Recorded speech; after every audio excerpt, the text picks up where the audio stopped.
যুক্তরাষ্ট্রের নির্মিত উন্নত থার্ড সিস্টেম ও তেল আবিবের দূরপাল্লার অ্যারো প্রতিরক্ষা ব্যবস্থাকে বুড়ো আঙুল দেখিয়ে হুতিদের ছোড়া ক্ষেপণাস্ত্র প্রতিহত করতে ব্যর্থ যুক্তরাষ্ট্রের অন্যতম বন্ধু রাষ্ট্র ইসরায়েল।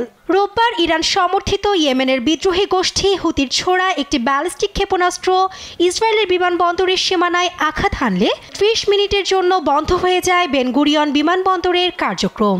এরপরই প্রশ্ন উঠছে ইসরায়েলের আকাশ প্রতিরক্ষা ব্যবস্থার সক্ষমতা নিয়ে।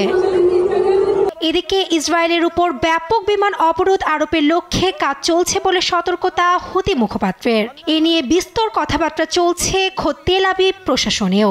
ইসরায়েলের আর্মি রেডিওর সামরিক বিশ্লেষক আমির বার শালোমের মন্তব্য, 2000 কিলোমিটার দূর থেকে উৎক্ষেপণ করা ক্ষেপণাস্ত্রটি অসাধারণ নির্ভুলতার সঙ্গে ইসরায়েলের আকাশ প্রতিরক্ষা ব্যবস্থা ভেদ করতে সক্ষম হয়েছে।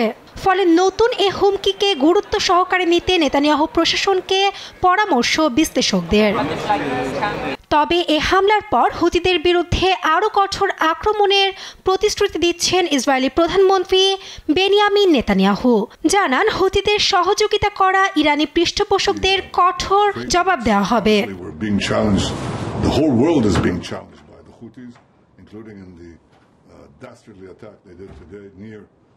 Ben Gurion Airport. We will not tolerate it. We will take very strong action against them. And we always remember that they act with their patron Iran's direction and support. We will do what we need to do to take care of our security.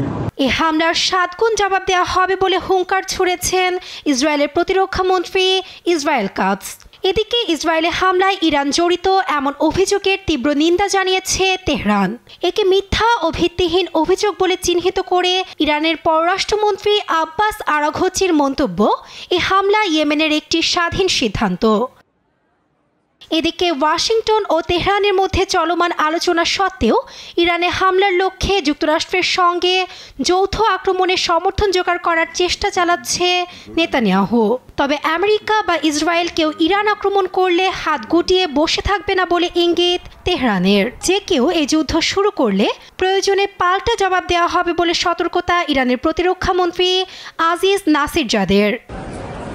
Nasrin Akter, news desk, দেশ TV.